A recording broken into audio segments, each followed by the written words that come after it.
what you want, when you want it, where you want it. This is The Mesh. Brothers in Tech is a weekly podcast focused on personal and home technology, helping provide you, our fellow brothers and sisters in tech, with some information, assistance, and recommendations. Hi, everyone. Welcome to Brothers in Tech. This is Alan Jackson on your left if you're watching on video. If you're on audio only, it makes absolutely no difference where I am on the screen. To my right, and your right as you look at the screen, is Brian Jackson, my actual brother, hence the title Brothers in Tech. Brian, how's it going? So clever. So clever. Yeah. I'm good. We workshopped doing that good. title. We workshopped that title for what was it? 2-3 years, trying out different with test audiences. We had like test groups we were testing it on. We finally got it to where people understood, oh, they're brothers and they talk about technology, hence the name of the show. So it all worked out. Yeah. Yeah. I mean, I think it worked out, right? It worked out the necessary requirements, that the testing did well, but no, I'm good, Alan. Yeah, doing okay. I'm sorry. Really major going on. I just started Did playing. you blank out? Something auto played on my computer here. Sorry. It freaked me out for a little bit. Technology. Because I'll tell you why, because we're going to be talking about streaming services, television streaming services, online streaming services. We like to get together every month or two and kind of do an update and touch base on streaming services, the entertainment side of technology that we like to get into. So I was actually queuing up a couple of those streaming services in my other window, and darn Netflix loves to just automatically start playing trailers at full volume, with no warning when you go to their site. So that's what happened there. My apologies for spacing out for a second there. Yeah. That was a really nice backtrack of how you were trying to watch something while we were recording, and something to get. You're going to cue something up, so when Brian gets on a rant, you can just tune him out and start going straight. It's because you got me excited. You said we were going to talk about all these streaming services, and then you listed out some in our notes some shows that we're going to talk about that we like. I'm like, oh, you know what? That actually sounds really good. I need to start watching that. I thought maybe I'd start watching it right now while we're recording, and that probably wasn't the smartest thing to do. So it's all good. We are going to talk about streaming services. We get together again, talking about where we are in the world of streaming services. Brian and I are both big fans of what these services are providing and what they're doing and how we get our entertainment using the internet and technology. But these streaming services change so often. They are constantly changing some of the content they have. They're changing a little bit format. We've actually got one we're going to talk about where they kind of up and changed the whole company brand and name. We're going to get into that in a little bit. So we thought it's just good to kind of touch base and see where we are in the world of streaming services. That's what we're going to talk about today on the show. And it's really self-serving though, right? I mean, absolutely. I'm hoping you'll give me some content that I can watch, and I'll do the same. We come out of this with recommendations for each other of what we ought to watch. So whether anybody else gets any recommendations from Brian, I don't really care. I get some good stuff out of this. You get some good stuff out of this. It's all good. Also, though, it's kind of fun to see if there are shows or programs that you're watching that I started watching and dislike so much that I decided I never want to watch again. But yet you're going to recommend them. That's always fun to see too. So I hope some of them pop up. So yeah, I'm sure there will. Will. Well, Brian, let's jump right into it and talk about streaming services. Just as a reminder to everybody what we're talking about when we explain streaming services. Right now, we're really talking about on-demand content streaming services. Okay. Right. Because you kind of have two different flavors of when we say streaming television or streaming services. We're kind of deeming television, when we use the word television, as more like live TV, like your streaming cable service that you used to have, or your cable service you used to have. That's your YouTube TVs. That's your Hulu Live. That's your, what's another one? Sling TV has one now, doesn't it? DirecTV. Oh. We're not getting into those today, right? We're talking about the on-demand streaming services, your Netflix, your Hulu's, your HBO Maxes, the ones where you subscribe to these services and you can basically pull from their library of content. they're putting out new content. Some of them are doing both movies and TV shows, but it's all on demand, meaning you just pull up and just choose what you want to watch when you want to watch it. So Brian, where do you want to start? What service do you want to get started with, or what do you want to talk about as far as any major changes that have happened with the streaming services in the last? Well, I thought both of those could be combined together. I thought the one we might want to start with is the one that does have the update, or at least has made kind of the most dramatic change since we saw it last, or we talked about it, which is HBO or HBO Max, and now has become Max. Is that right? Yeah. At least the application itself is Max. So, Alan, you know more about HBO and its kind of back end drama than I do, but so it was HBO Now for a while, was the kind of streaming form of HBO. And then now it's changed to there's an actual different app. This is the first time the app itself, I think, required a new login, which is, or not login, but a new application, and it's Max, right? So tell us a little bit about that. Right. So just everybody's familiar. HBO was kind of the home box office. That's your mainstay back in the late 80s and 90s, that this is where you got premium content, kind of original and archive of movie libraries to watch on a cable channel that you subscribe to. It moved into the online world. It had HBO Go for HBO subscriber, cable subscription, but wanted the online component. You got HBO Go. Then you had HBO Now, which was a standalone streaming channel for people, regardless of whether you subscribe to the channel on cable or not. Then they kind of, so Cinemax is actually owned by HBO. Is that correct? Am I right in saying that? That's my understanding. Yep. Yeah. So they kind of blended some things together and they created HBO Max, which is really, like you would imagine, it was a combination of kind of pulling all their online resources together. And then they were going through a big rebranding and they settled on just using the word Max, which Brian, can I just soapbox just for a second before we get into the content? Why? Hold on a second. Let me pull up some content to watch while you're doing that. So, go ahead. Find something good to watch for like the next 7 or 8 minutes. Go ahead. Why in the world do you throw away a brand like HBO that still has clout, that still has recognition, that still is kind of, you still think of HBO as kind of a higher tier content and production company, and you throw it away for Max, which unfortunately for me growing up in the 80s, Max has a little more different connotation. Late night Skinamax. Yep. Exactly. But that's now, every time I hear Max, I'm like, oh, that's what I think of. And maybe they're looking for a different audience. Maybe they're looking for that audience. Well, there's a little bit of that. And I think it's important to note that as we're going to talk about the kind of content now, they have made a real effort in when they decided to change over this branding. They're also changing some of their desired content. They are shifting a lot more into reality-based documentary style television. Okay. Now, it's not to say that that's all they do. They still do some of the original content, higher caliber content. But if you really start to look at their content online and what they offer, they've really leaned in heavy on a lot of that reality based shows. Some of the things that the Discovery Channel was doing, because that was part of the whole blend as well with these channels. And also it's content that's honestly a lot less expensive to make. So, like the stuff they're getting from, I guess it's Home and Garden TV or some of the channels there. It's just, I just noticed if you go in and look at their content, yes, they still have the big hit shows, but there's a lot more reality based shows than they ever had before. I think they really are kind of leaning into that more and more. Anyway, that's my little soapbox. I'm not happy with the changes they're making. I really am disappointed in losing the HBO brand, but I'm not the decision maker here. So what do I know? Yeah, I mean, they're obviously searching for something because they've made a lot of changes, and it was confusing with the HBO Go, HBO Now, all that sort of stuff. That was all confusing for a non-diehard HBO person. And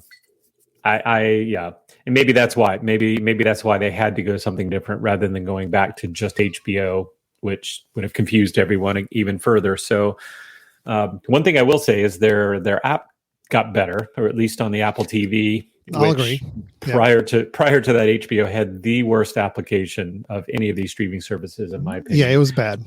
It was just really, really bad. So that got better because it required a new app. So maybe that explained why they they weren't making good updates to the last one. Maybe they were spending time making the new one. But yeah, I don't know. I don't know why it did it. But regardless, that's the one that has made some changes. So if you are someone who hasn't used the HBO Now or HBO, whatever the previous one was, if you haven't used that in a while, it'll ask you to download a new app, go in and log into this Max app. And again, it's going to be better. The application, the user interface is better, but content wise, I don't know. I haven't seen a lot of changes since that, but let's talk while we're here. Let's talk about a couple of things that maybe are drawing us. I'll go ahead and bring up maybe the obvious one, the one that's gotten kind of a ton of press.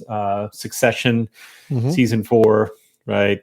I watched it and I was a big fan. Loved the show. Absolutely loved that show. No, we were on board with that one too. That Succession was a big one for me, and also Barry was the show that, interestingly enough, both shows ending their runs like the same night. So I went from Max being the thing I watched the most to now, as of right now, I don't have a show to watch on it, but I'm not watching anything on it yet. No, I think I'm with you. Obviously, it's had some really good. The Last of Us was fantastic. I haven't watched Barry yet, but that's on the queue for sure. It's very good. The only things right now that I found myself have watched is Smartless is a podcast that I'm a big fan of, and so they have their documentary series On the Road, and it's good. I mean, if you like the podcast, it's just like the podcast, but you're getting to see these folks, these guys outside of preparing for these kind of on the road concert venues that they're doing. So that I thought was enjoyable. Or maybe 2 of those in, and again, just because I love the podcast, it's good to see them in other ways.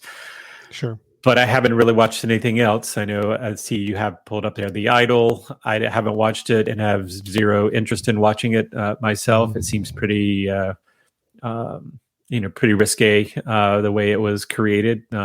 Just not really for me. And you're a prude because I know you, so I know that's not exactly. So that's not really going to work. But I will say the I don't know if it's the change in the app, but I did notice when I scrolled the other day, which in the past I haven't really seen a whole lot in HBO other than some of their, Game of Thrones, some of their big titles. But I did see the other day that some of the old movies that I used to love had shown up in one of the searches, which was great. Some of the things like Mannequin, right? Back in the back in the 80s, right?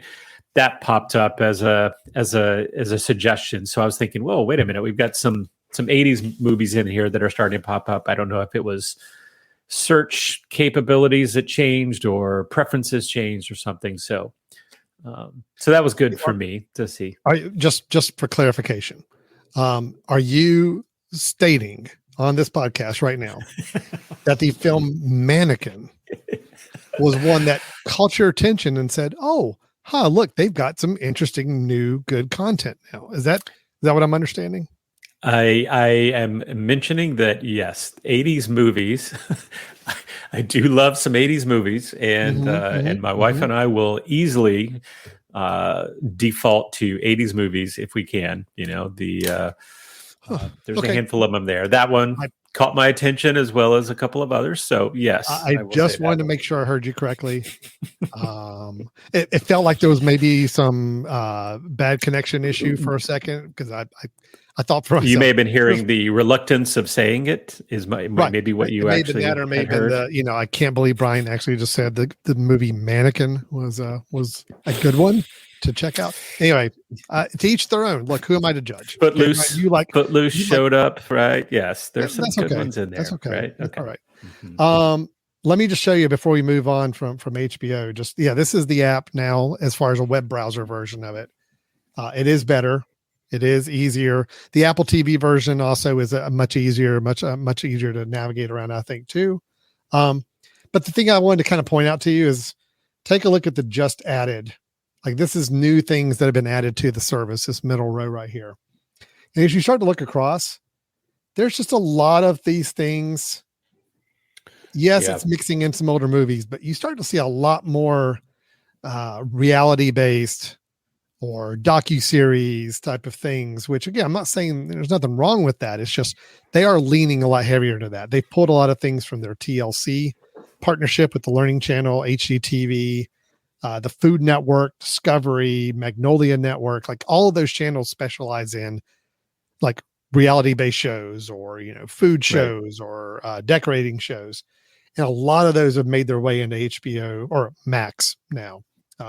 They still have the movies, they still have the TV shows, but they really are featuring a lot more of that reality stuff. The Great Food Truck Race, Before the 90 Days, Battle on the Beach, the Soul Food Cook-Off. I mean, it's definitely leaning in heavier that direction if you start to pay attention to it. So it's a little concerning because I do feel like we're kind of maybe shifting away from what HBO was kind of really known for, but it's okay. I mean, there's still good stuff on here. And, but I will say right now, as of today, this week, there's nothing I'm watching on HBO on max.com. Yeah. Will services like this, and I haven't done this, but because most of the time I'm accessing on an Apple TV, and I know that this is not a feature, at least I'm pretty sure it's not a feature, but can you go in and change your profile to say, do not show me any reality TV? That's a good question. Let's find out. Edit profiles. Okay. That won't do anything there. I'll say Alan's watching. Settings. Let's see if there's anything in settings. No.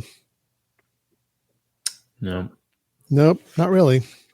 Yeah, so you really do have to go in and kind of start to like things and make sure it knows what you like and everything. But exactly, yeah, it would just be great to go in because obviously they've all developed this Netflix approach, which is let's give you different categories of things, and those categories will continue to change based on what it thinks it wants to show you. But well, you can see that it's still got a for you category, which, like you said, is based off of your likes and watches and all that. Which, if I look at my for you stripe, it's very little reality shows. It's much more scripted things because that's more of what I watch.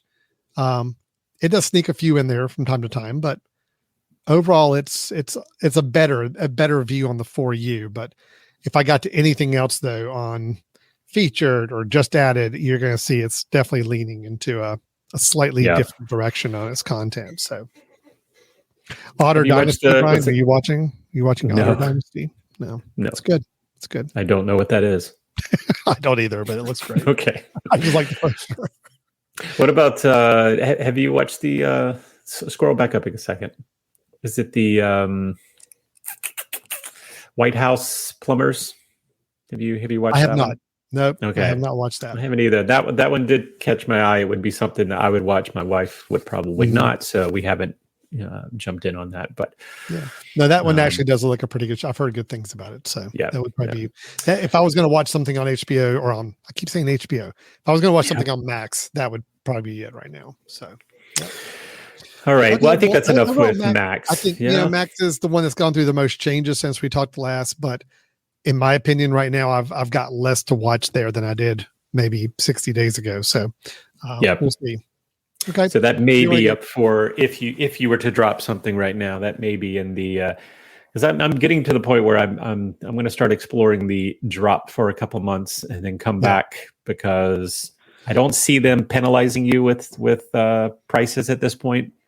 With the dropping coming back. So, let's jump to Netflix. I think HBO is one of the more pricier streaming services too. So that's another thing. Max.com. God, say Max. Max. Okay. Where do you want to go next, Brian? Let's go to Netflix. Okay. Let's go to Netflix. Kind of the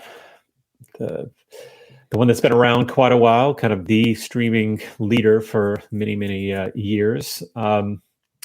So Alan, Netflix has bugged me for several months now, and and maybe even a year, where I keep telling myself I'm ready to drop it because I don't feel like I really get drawn to as much, partly because there's just so much there. We've talked about this before. Netflix has so much content that I think it's hard. One, it's hard to search for things for me. And two, it's hard to, I don't think it does a good job of telling me what I should be watching. And that would actually be effective choices. So Netflix is still tough for me. I'll maybe call attention to a couple of things. Black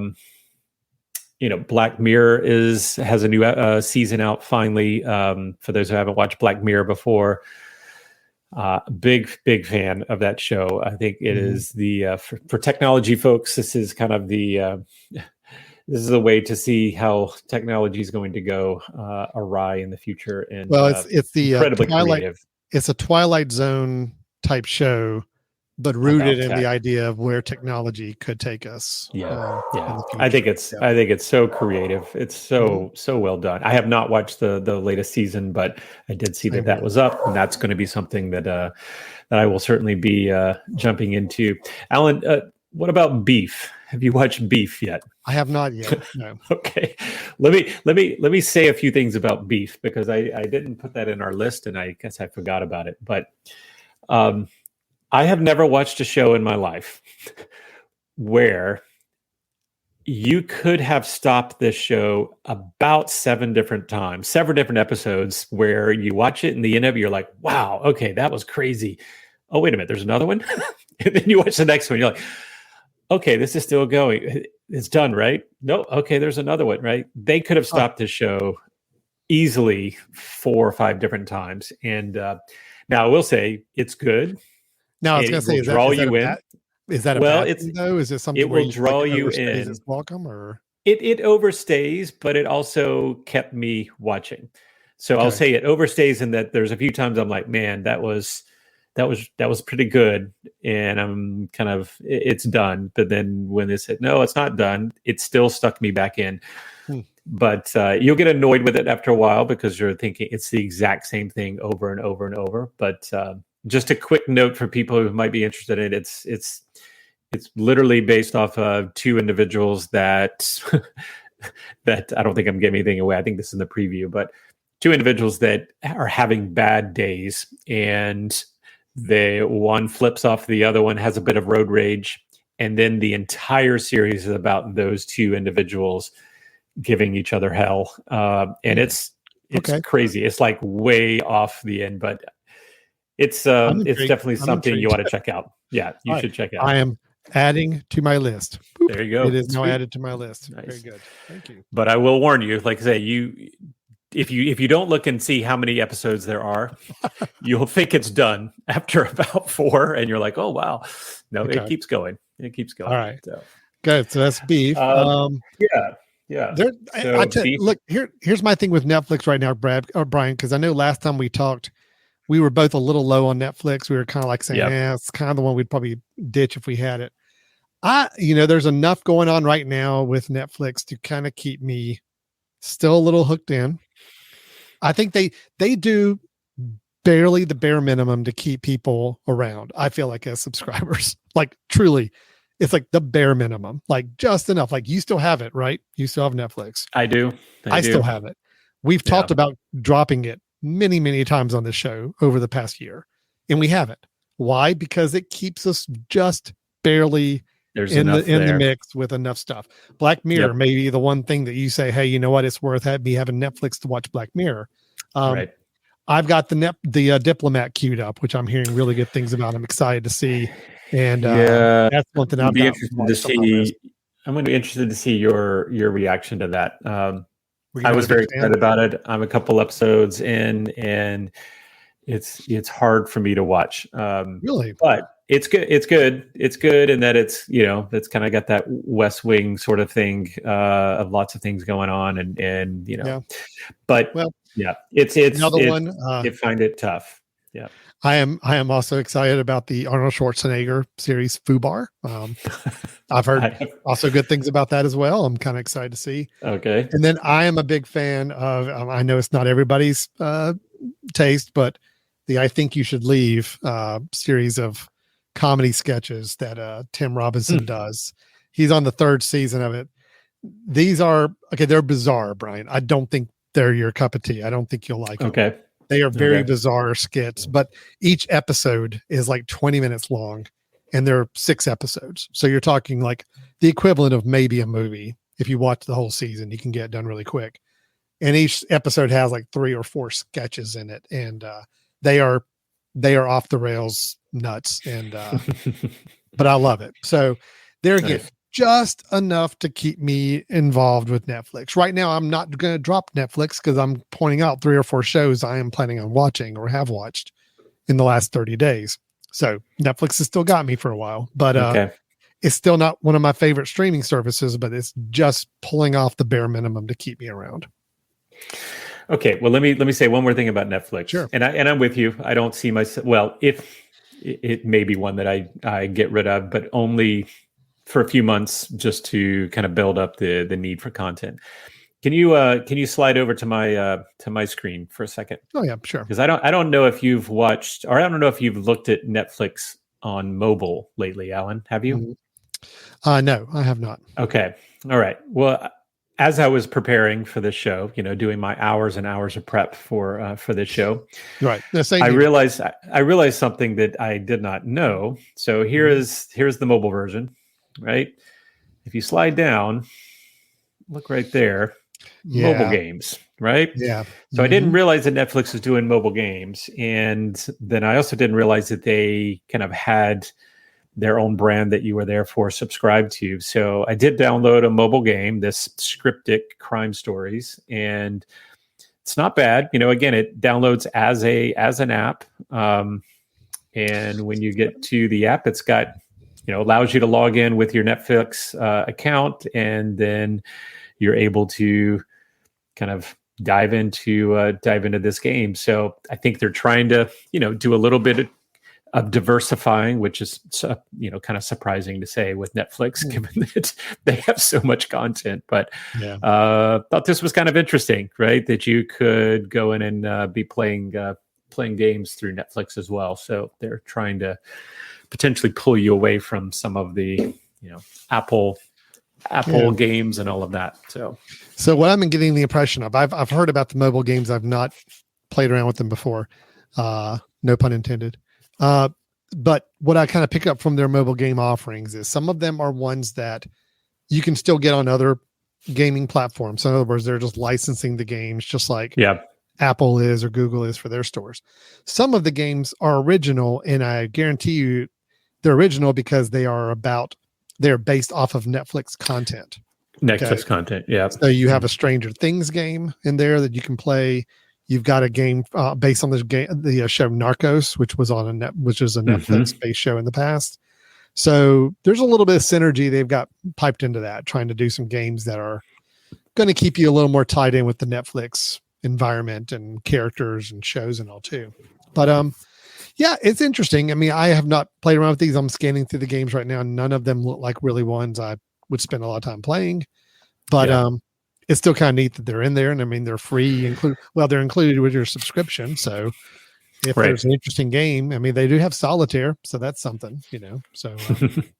Well, I would just say that if you're someone like me who normally accesses Netflix on Apple TV or some sort of streaming box, you may not have recognized that this is there because it's only there for the mobile app, right? Where you're going to see these capability of downloading. As far as I know, I haven't seen anything on the Apple TV. Have they allowed the download of games? I haven't seen it. Netflix this way. Yeah. But here's what's interesting, Brian. So when you actually choose a mobile game on the Netflix app, it makes you, it then forwards you and it downloads it through the App Store. So it's using the Apple App Store. There's an actual app in the App Store. All Netflix is doing is basically giving you a direct link to download that game from the App Store without having to pay for it. Yep. And I don't know, like, have you gone to the App Store and tried like a search? Let's just try a search. If you search I'm for kind of Netflix, curious if these are just free floating games. oh, there you go. Yeah. Netflix games, right? So you can see the ones that are all Netflix games. So so they are promoting them in there as that. I don't know if a lot of people would know to do that, right? To go and do a search for Netflix games. But so basically what we're saying is it looks like those games are kind of already available on the App Store if you go looking for them. It's just Netflix has just kind of put them into their app and said, oh, hey, by the way, here's a convenient way to. No, but I think Netflix owns these though, right? Like if you see the app in the App Store, it has the little N in the corner of the app. Yeah, it owns it. I'm just saying, but you could get it without a Netflix subscription. Yes. Well, I don't know. Like, I don't know. If you download it though, once you get into it, it says log in with your Netflix account. Oh, really? So once you're into the app, you have to log in, or at least this one did. I had to log in with my Netflix account to play it. So it could be yes, you could download it, but you'd actually have to log in with the Netflix account, in other words, to do it. Yeah, who's playing? It asks you to choose your user. Okay. All right. Well, then I get what they're doing. So that makes sense. Yeah. Yep. And and you're right. Potentially they'll direct people from there to certain shows and, give you a connect there. But, again, they're only right now, it seems like they're only allowing their users to access it. They can, and maybe if you don't have an Netflix account, maybe you can play by paying. I don't know. But so, my takeaway on Netflix right now is probably the same as it has been. There's definitely stuff there to watch. There'll always be stuff to watch, whether or not there is crazy big things like Stranger Things was for a certain period of time that pulls me there to where I'm only going there looking for it. No, not yet. Right. But Netflix is where I do go if I need to find something, and because, and I just want to scan, but it usually involves that scanning. So it's still a little bit frustrating given that I am kind of leading to a lot of these other services, but well, let's move from where what do you have up? You have another one up that because I know we have several we can go to. Yeah. Why don't we go next? Well, let's go on to Apple TV next. Okay. We can do Apple TV. Apple TV Plus. Apple TV Plus. I'm gonna bring. Well, this is where I'll go ahead and tell you I am spending the majority of my time. And I think I told you this last time that we got together that I was actually pretty happy with where Apple was going with some of its content, that it started getting a little bit more, it started to stretch a little bit more. It stopped being, too controlling, I think, or at least it's starting to allow a little bit more kind of, engaging content, early content. I agree. They pushed it out. They got good people in there, but I thought the writing was terrible. But they were giving great scenery. They were giving great visual effects. Now I feel like they're starting to catch up with some shows that actually have some meat to them, which is kind of cool. So the things that I am kind of drawn to right now, obviously I was a big Ted Lasso fan, as many people were, just because it is the most good-hearted show that you can have, right? Yeah, and that's exactly why you do it. So sure. I am not a big Ted Lasso fan. I liked the first season. So there, right away, you can tell that your tastes are totally different than the general population. No, I have no problem with that. Yeah, I think Ted Lasso is an easy show for people to say they like because it is a nice show, and I just don't find it terribly entertaining or believable or whatever. But it's fine. Look, it's a well-produced show. It is a good content show. If you like that type of show, it is a really good version of that type of show. That's the thing about Apple TV Plus. Okay, take that back. It's a well-produced show except for the sport part of it. Oh yeah. Like when they show soccer being played, it's not good if you know much about soccer. If only Apple somehow had access or exactly soccer, exactly to be able to do that. Well, like I said, Ted Lasso was at its best when you never saw them play at all. it was all locker room. It was all, I know, what was happening outside of that. But anyway, Yeah. so of course that one, Alan is, suggesting he is in the 1%. We'll just kind of claim that, which 1% like he is. I like being unique and different. Yeah, different. I'll draw attention to Silo. If you have not jumped into Silo yet, Yeah. Have you? I'm planning on it. Is the first show up on my watch list right now, and is that a good move? I tell you what, I did not have any interest in watching it when I watched the preview because I'm not a big sci-fi person. We're maybe 2 or 3 episodes in, and I am absolutely hooked. It's really good. Yeah, I think it's very interesting. If my brother likes something that's sci-fi, then that means it's probably very good. I think it's good. I think it's good. I've heard really great things. I hear it's the kind of show that does kind of get you wrapped in and pretty engrossed in it. That's what I'm looking for. I need something smart. I need something kind of heady and something, interesting. So I'm looking for that. That one I think will get you. Let's see. There's some other things that, the last thing he told me is there also one that isn't necessarily the most believable of things. But, if you think back to some of the movies that, have been made numerous times, I think, I'm trying to remember. There was some Jennifer Lopez movies where the ex-husband was stalking her, and there was one, I think, Julia Roberts with the ex. I mean, that sort of feel is a little bit of what this is, and it's not bad. It is. Okay. You'd have to put some disbelief, or put some of your disbelief aside when you see them go, oh. Well, why don't we look here? And of course, you're like, why would you ever have thought to do that? But anyway, I think it's not bad. Again, good visuals that go into that.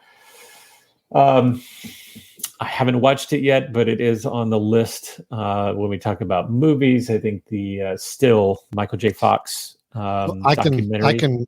I can talk about this. I have watched this. Okay. Yeah, it's excellent. It's very, very good. It's definitely worth a watch for anybody. I mean, I have to be in the right mind space, to see it because I love Michael J. Fox so much. So it's tough. It's a tough watch, but it's really well done and very, very good. The way I'll just tell you real quick, they do something very interesting with showcasing portions of his life, where there's a combination of recreated scenes with actors that you never see their faces, but you get the idea of what the scene's supposed to be, of something in his life, like something iconic that he did in a movie or something.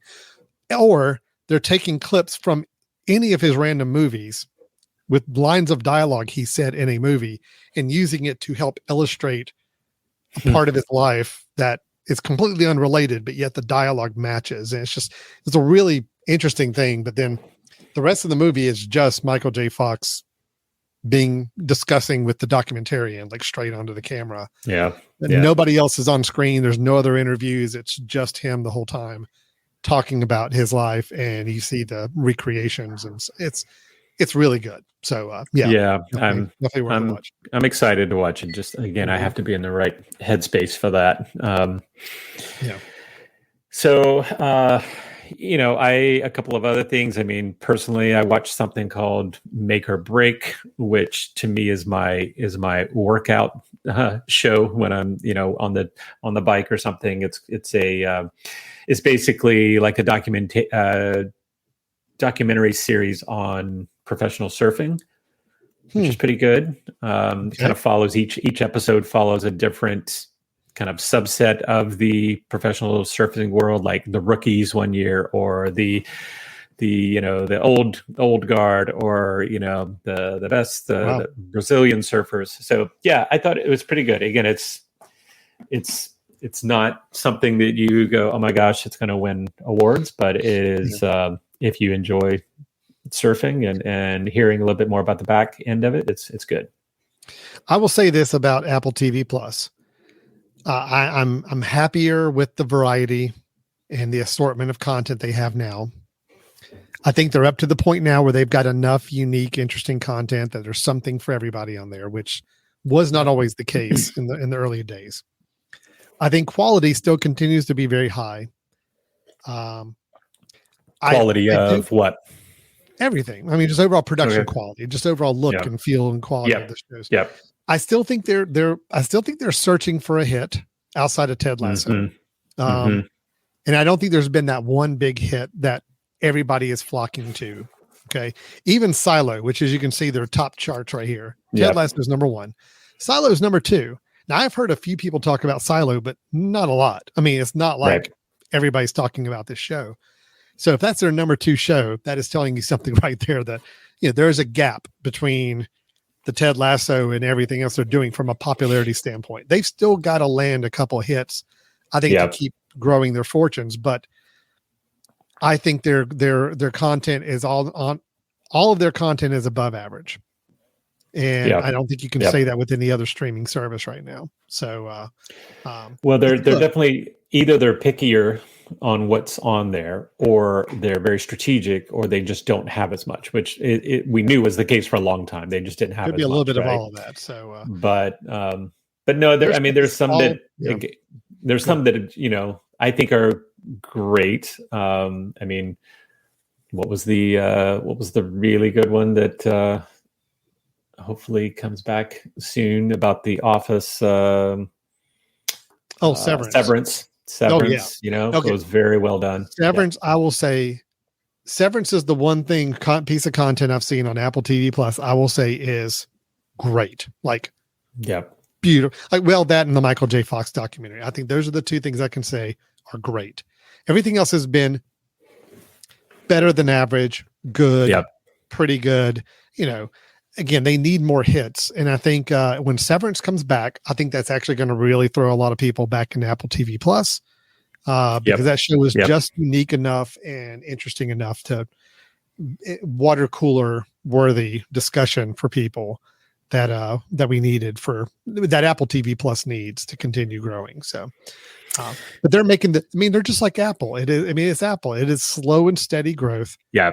Taking something that already exists and let's make a little bit better version of it. And it's not going to revolutionize day one necessarily, but it's going to keep getting better with each version that rolls out. And it's the same with their Apple TV Plus. It is infinitely better than it was 2 years ago. And I have very high predictions for where it's going forward. Yeah. I mean, look, I don't see it going backwards. I mean, I see it continuing to gain steam. And I'll tell you what's going to be really interesting is the new Martin Scorsese film, Killers of a Flower Moon. Is going to be premiering on Apple TV Plus this December. Now it's also going to play in some theaters for a short period of time, but it will be streaming on Apple TV very, very quickly into its run. And that will be a real interesting test to see, can Apple TV Plus continue growing and gain the subscribers it wants to gain by having a premier, high caliber, well-known director and actor film coming to its network. So I mean, it tried this really early on, right, with the Tom Hanks. What was that one called? The Greyhound, right? They tried that, but that was way early, right? They didn't have that many subscribers. There was, and the movie itself wasn't fantastic. It was good. It was okay. Not great. It was good. Yeah. No, it wasn't great. It was good enough. It was a above average film. They even did a second one with Tom Hanks, which was I forget the name of the robot, him in the robot movie. Oh, right. Yeah.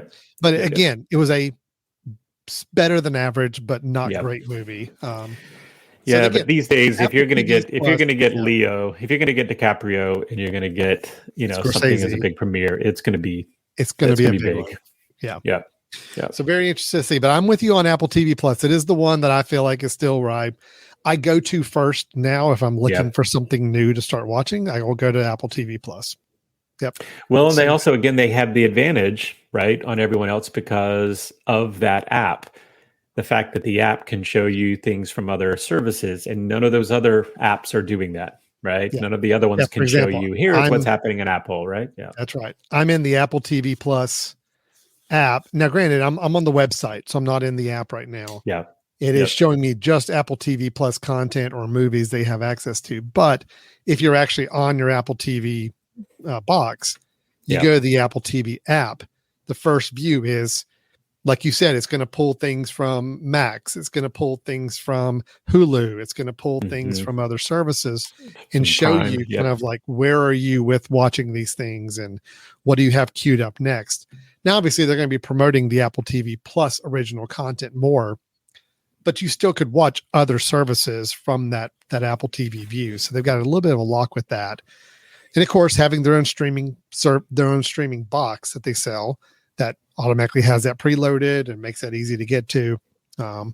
It's the Apple advantage. They're doing hardware, software, all of it together. Yeah, it makes it for a very seamless experience for people. So, yeah, I'm happy with Apple TV Plus as well. I think it's moving in the right direction and looking good. So, yep, all right, yep, yeah. They've been smart. They've been smart.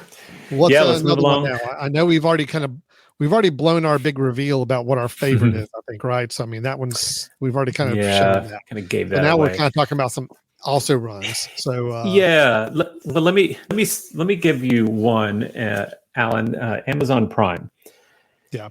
So let's talk really quickly about Amazon Prime, because I don't think this one has had my attention for many things over the years. I mean, it's an easy way to go. I think we talked about, I remember our very first episode of our podcast, we talked about streaming services, and both of us said, we won't be getting rid of Amazon Prime anytime soon.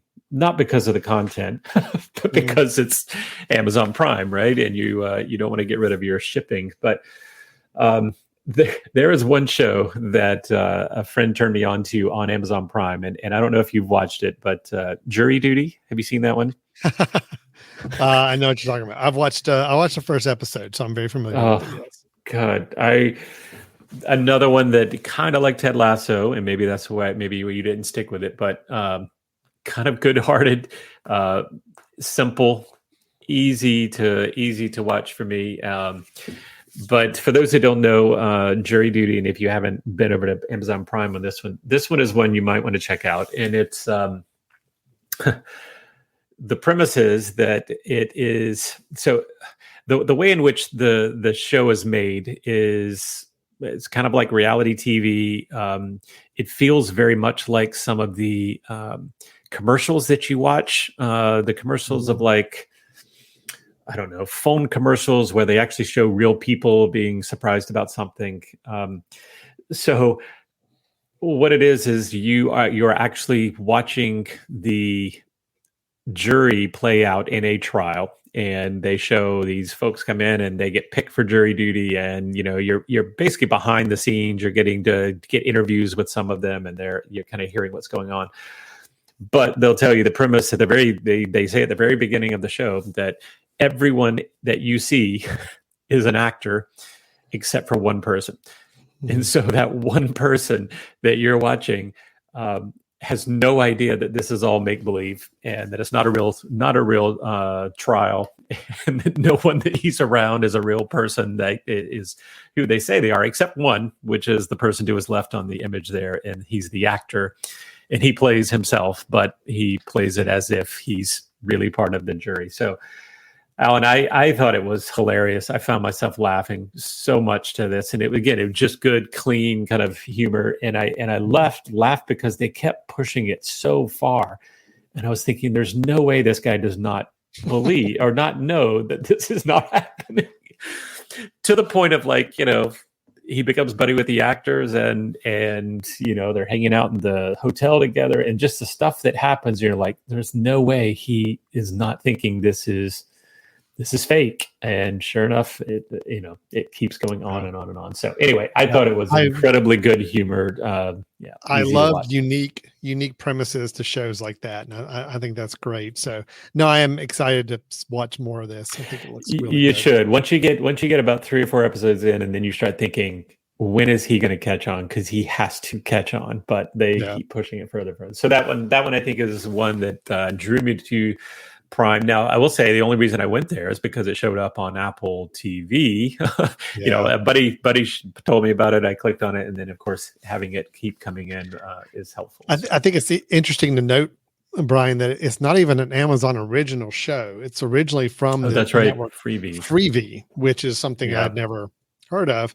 Amazon basically just got rights to it and shows it ad free, where I think the Freevee is a free network app you can download that has free content that's all ad supported. So there's no payment, but it's all free content. So that was originally where the show came from. Yeah. It's kind of interesting, but no, I think it's getting a lot of good buzz right now. I think a lot of people are talking about it. So I think that's great.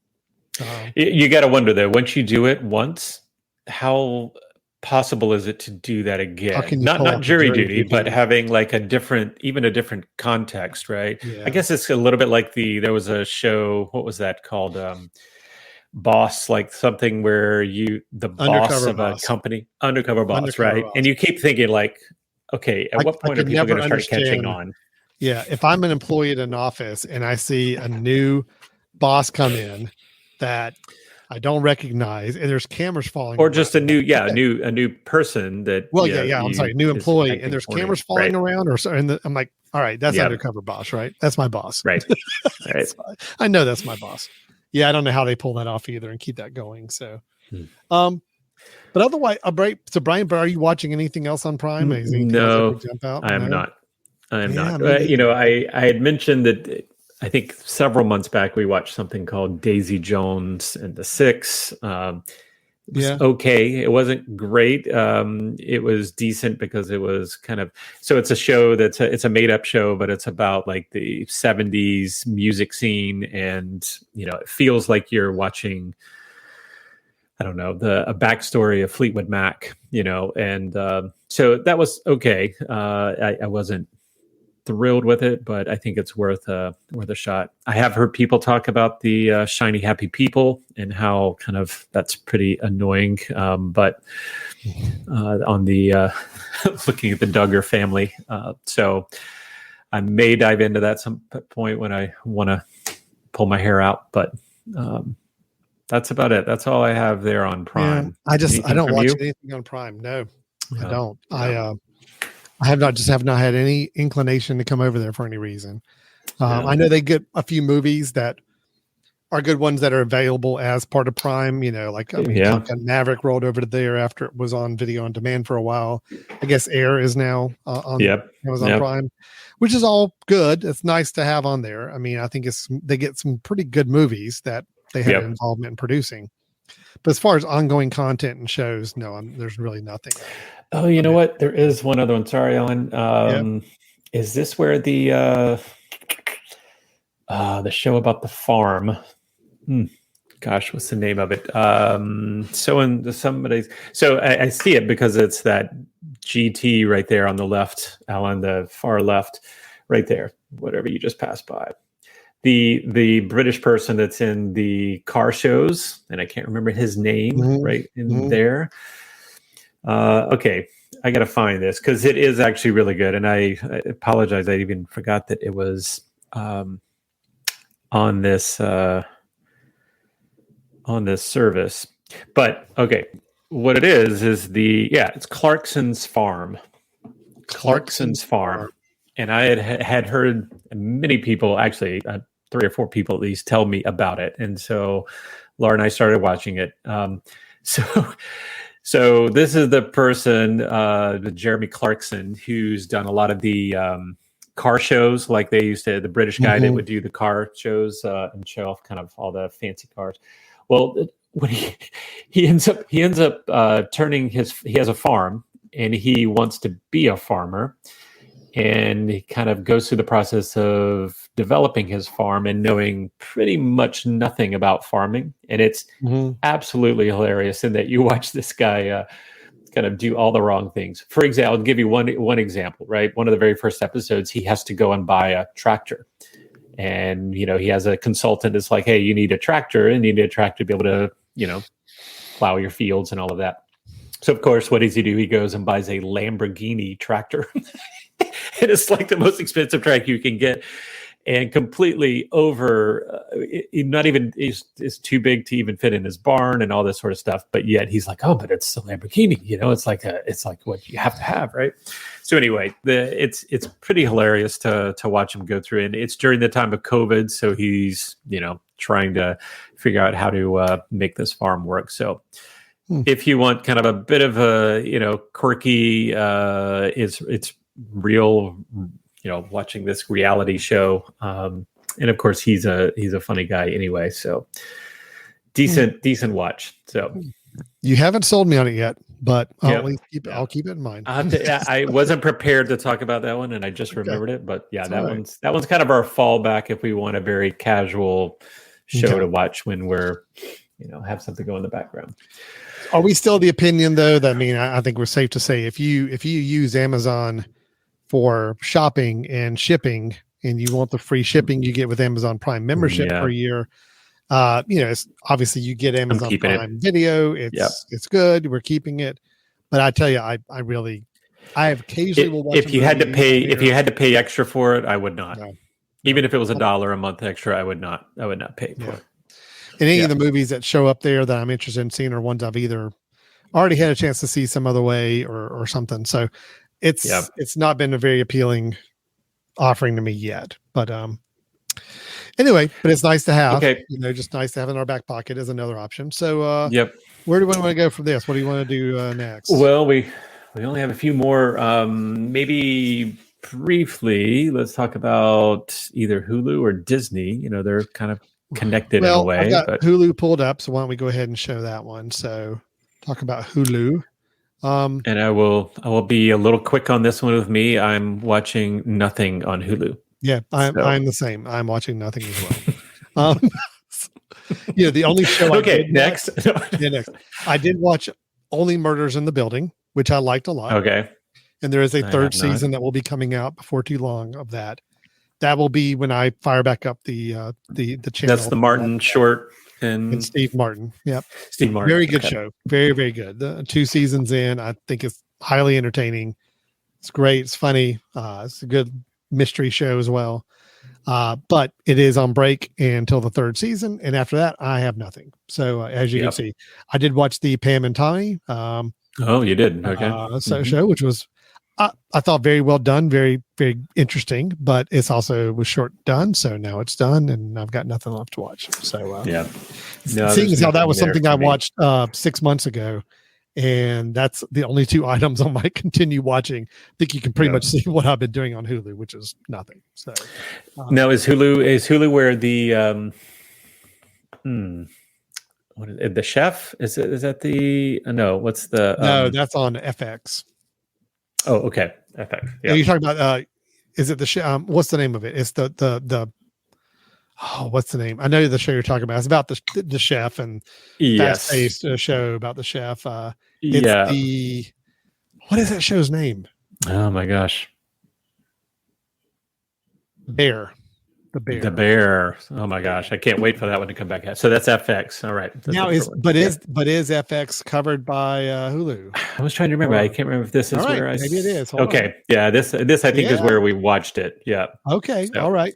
I'm interested in watching this show, and it's on Hulu. So Hulu. You might have kept me for a little bit longer. That's good.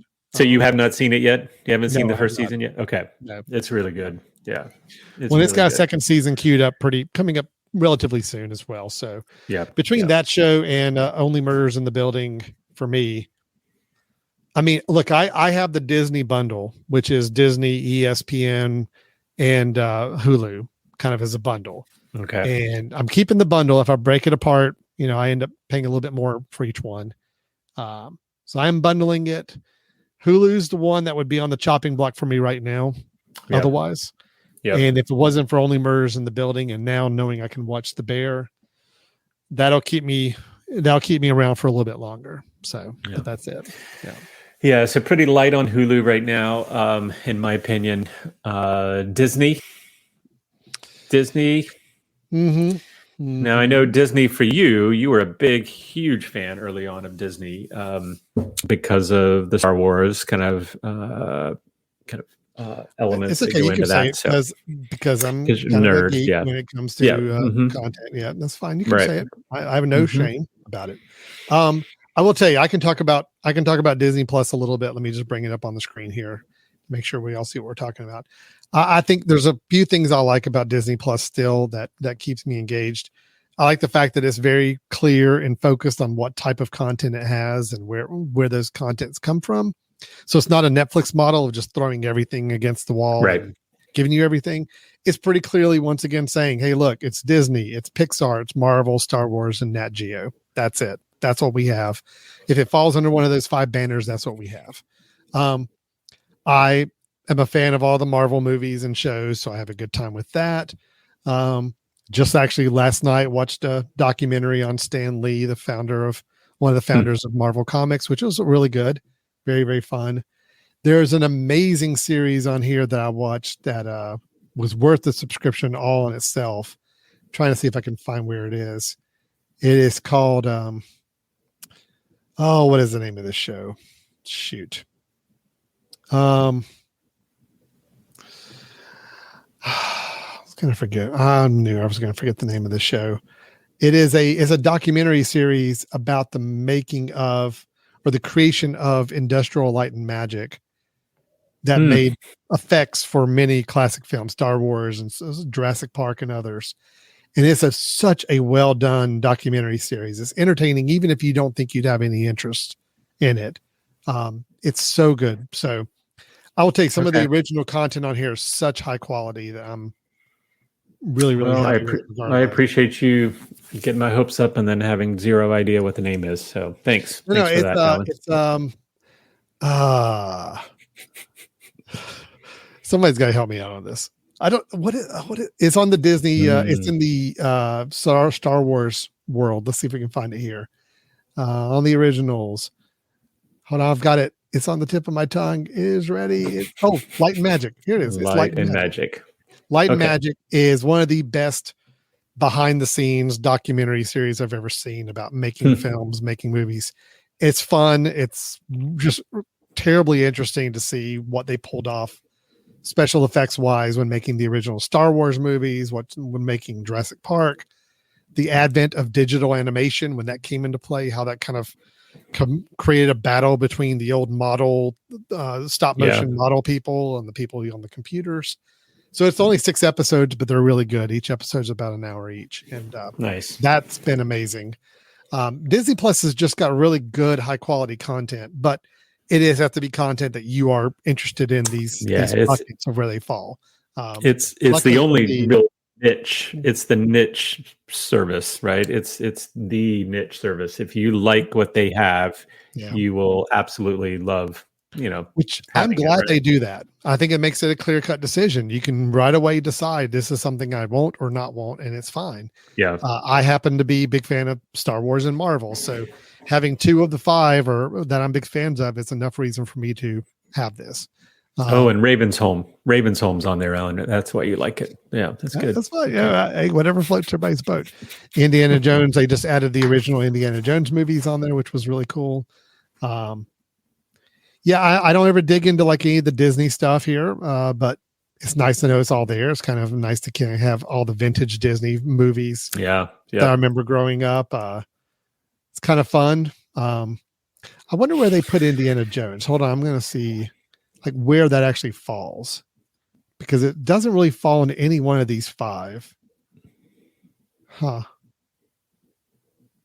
They just have it as its own. Maybe it's on a little standalone bucket. page. Yeah, but anyway, all the movies and behind the scenes of each of those movies as well. So, well, I will say I'm into The Mandalorian. I've watched it. I thought that was very good. For someone who's not crazy into any of these fields, that one caught my attention enough. It wasn't so far Star Warsy that you kind of needed to know much about it. So to stick in it. So I thought that was good. But that's really all that I've had from that's pulled me in.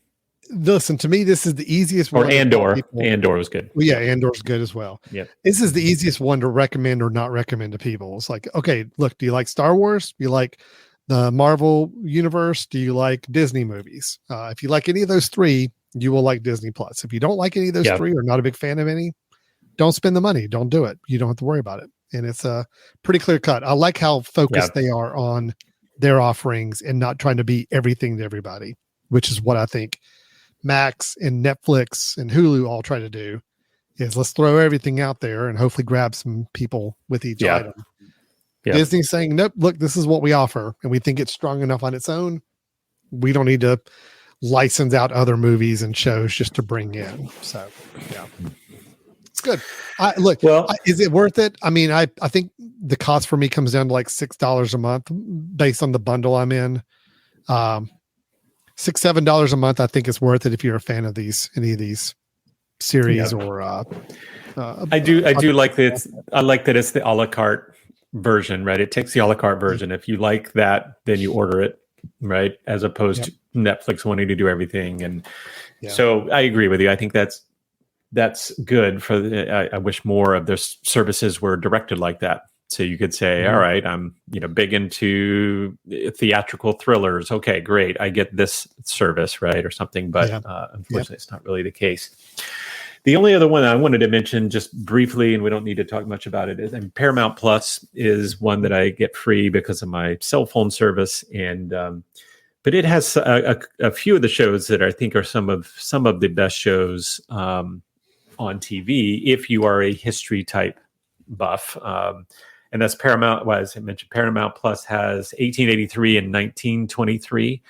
1883 was the kind of earlier one, which is kind of showing people kind of progressing across, heading to Oregon across the kind of not quite the Oregon Trail, but heading, doing kind of wagon training across and kind of living through that ordeal. And then the 1923 is kind of the follow-up to it, which uses some of the same characters later as they're in a later part of the life. And that one's they're kind of midstream right now. They're on a break, and you'll kind of come back with the second half of the season of that. But so those are really, really good shows. And of course, Yellowstone is part of the Paramount Plus kind of family, which is all three of those are from the same person. What is his name? Taylor. Not Taylor Hackford, is it? No. Taylor Sheridan. Yeah, Taylor Sheridan. They're all Taylor Sheridan kind of creations, and so if you're into that, if you're into westerns, if you're into kind of history, that sort of thing, those are all really good. But this is not an area we come to other than that. That's the only reason we come to. I'll tell you. So Paramount Plus is probably the one I'm the most curious to keep an eye on going forward, because I have found myself getting pulled into here for one thing or another kind of randomly. It is the one I have done the turn on, turn off mode with. Okay. I had it on for a month because there was something I wanted to watch on it. I turned it off, but then something else came up that I wanted to watch, and I turned it on again. It's one I'll drop right away once I have nothing to watch. Yeah. But there's been some movies that they've pushed out there that have been nice to see. I actually kind of had a really fun time with that Dungeons and Dragons movie that just came out. It's on Paramount Plus now. It's a really fun time. It's got Top Gun Maverick as well. It's got some decent newer films in the Paramount library. Yeah. That's about the only thing I've gotten into. I've not watched any TV series on it. So I'm kind of curious. I've never got into the Yellowstone universe, so I haven't watched any of those. I'm not a big Star Trek fan, so I haven't watched. I know they have a lot of Star Trek content on here, which never seen. Was curious about the Fatal Attraction show that they've released, the new original show. Haven't had a chance to watch that yet. Yep. Mm-hmm. So it's Paramount Plus I don't keep on a regular basis. I just turn on if there's a couple things I know I can watch that I feel like are worth the whatever it is, $6 or so a month to watch it. So, and again, I think that's a good thing for people if people to realize is I do think that these services understand that they're going to lose you for a month or two and then gain you back, and I think that that's okay. They luckily they haven't gone to the model of great, whenever you cancel, you have an initiation to pay to come back again, to actually cost you more. I think they're all really turn on and turn off. Mm-hmm. And I think that that's a really good approach for people too, right? You pick one or two that you really like now, keep them, watch your content that you're interested in, and then you could turn them off for, a few months, come back, and now you have a lot of content to make up on. So I think there's some good things there. right now, Alan, if looking at all these, if you had to drop two right now, say you had all of them and you would drop two. That's fine. I've got them ranked. I've got them ranked of the seven networks we talked about, the 7 providers. Okay. I've got them ranked, so I can tell you right away which 2 I would drop. The 2 I would drop. Well, I can't really say I'd drop Paramount Plus because I currently this moment don't have it. You don't have it. Well, if you had them all, if I had them all, Paramount Plus would be the first one to go. Okay. Just because it is very hit or miss for me if there's anything there I want to watch. Next up would be Amazon Prime. But again, I'm not going to drop Amazon Prime because it's included. But if it was a standalone channel, I would drop it as well. Those are my bottom 2. Okay. Out of those 7 that we've talked about. After that, close on there is a Hulu.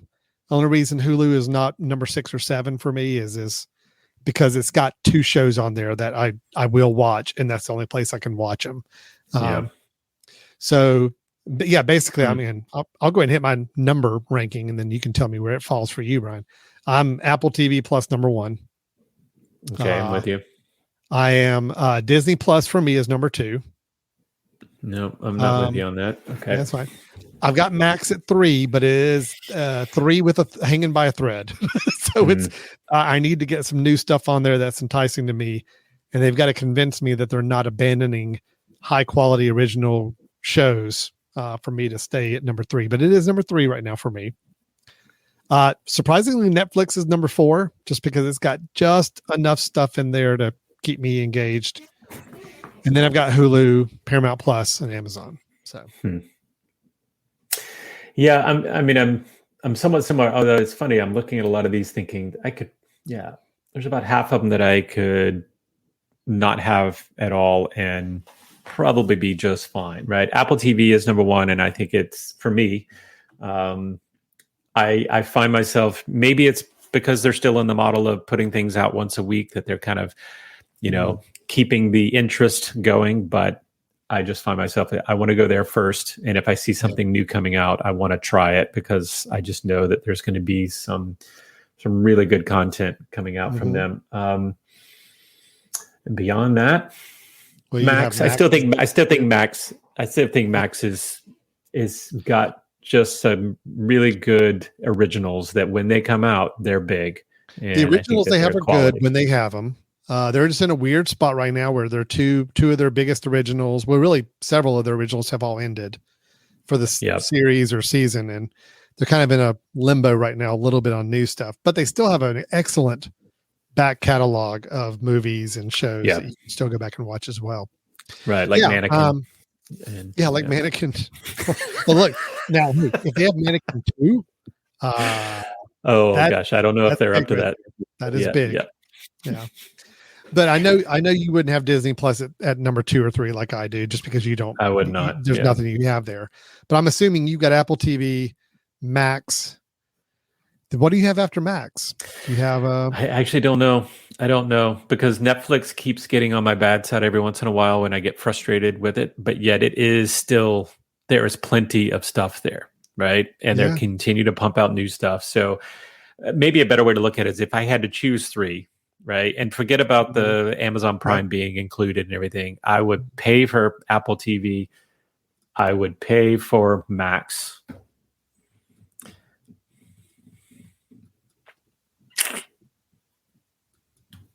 And then maybe Netflix. I don't know. I mean, if it's cheap, Paramount Plus, I would do, just because there's another unique piece there that's not in the others, and hope that the back catalog keeps me happy with HBO.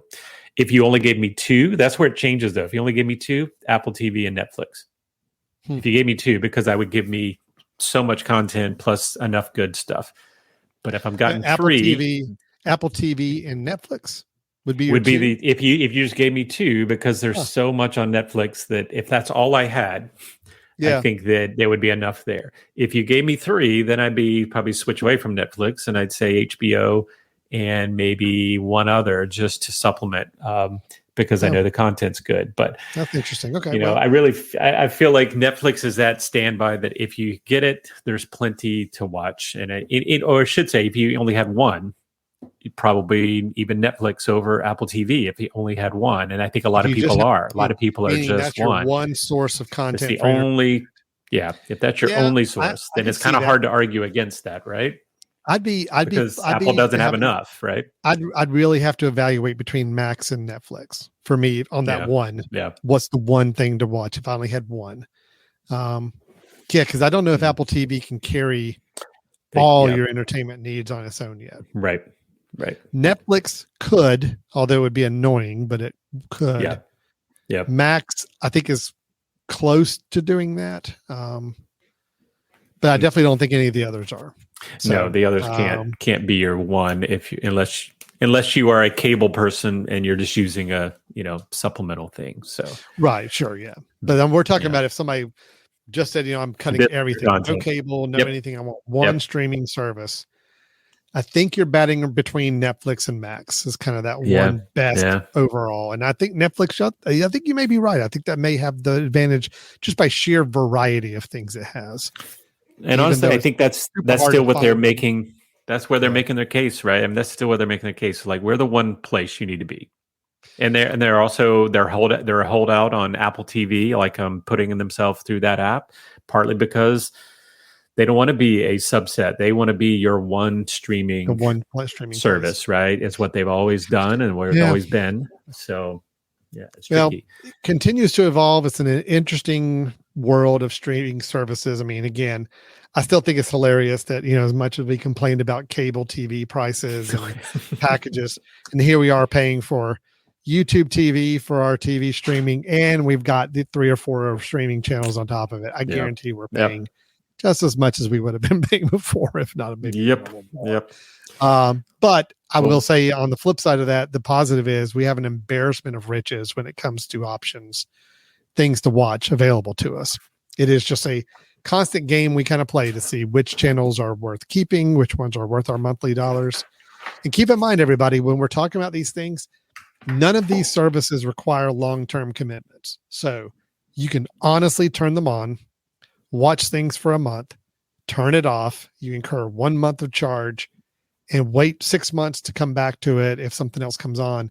And basically, when you sign back up, I think in most cases it remembers your account. So, I mean, that's the part I don't know, and I was going to ask you about that, but I think so. I think it does. I think it remembers like kind of your watch list and other things that you had on there, I believe.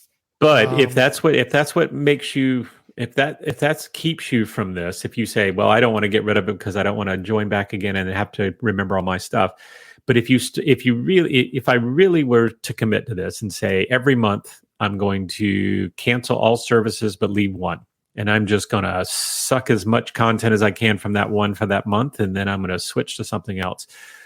If you did that, I mean, it's sure, even if it didn't remember your profile from before, if you went to that service for a specific set of content that had come out, then I think you'd be okay, right? I mean, you'd be able to survive. So there is a financial way of making this make sense if you're dedicated and committed and willing to put off joining in on the newest, latest, and greatest show when everyone else is watching it, and you watch it 3 or 4 months later. But I think that's something I'm dabbling with. Several of these I don't pay for now. I either watch through friends or family's accounts and try to check those out, which may not be the case anymore. Some of those, but Netflix is getting specifically cracking down on that, by the way. So that's right. I do pay for Netflix. So okay, good.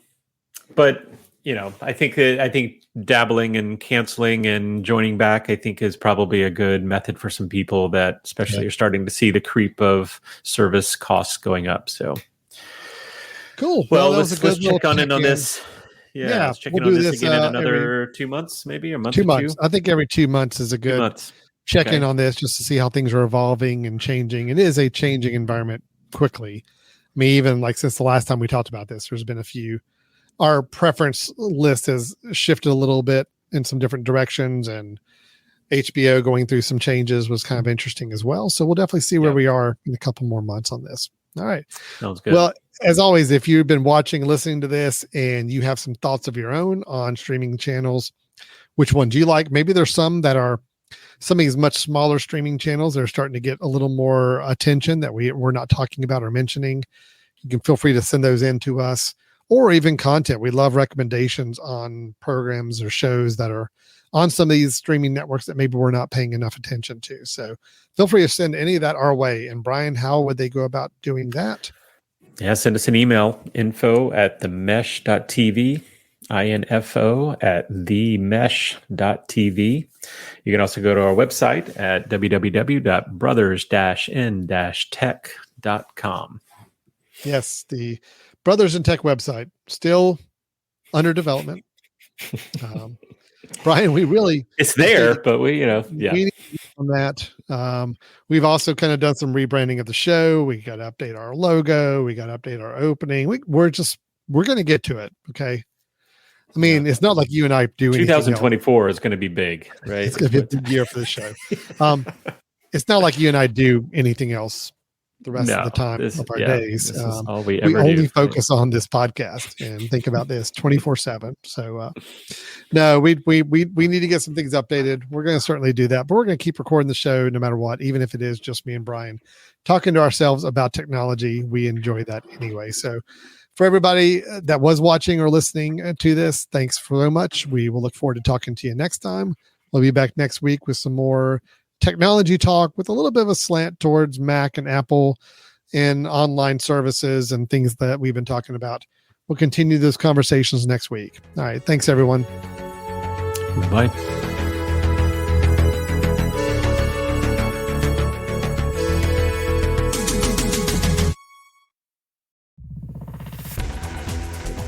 You've been listening to The Mesh, an online media network of shows and programs ranging from business to arts, sports to entertainment, music to community. All programs are available on the website as well as through iTunes and YouTube. Check us out online at themesh.tv. Discover other network shows and give us feedback on what you just heard.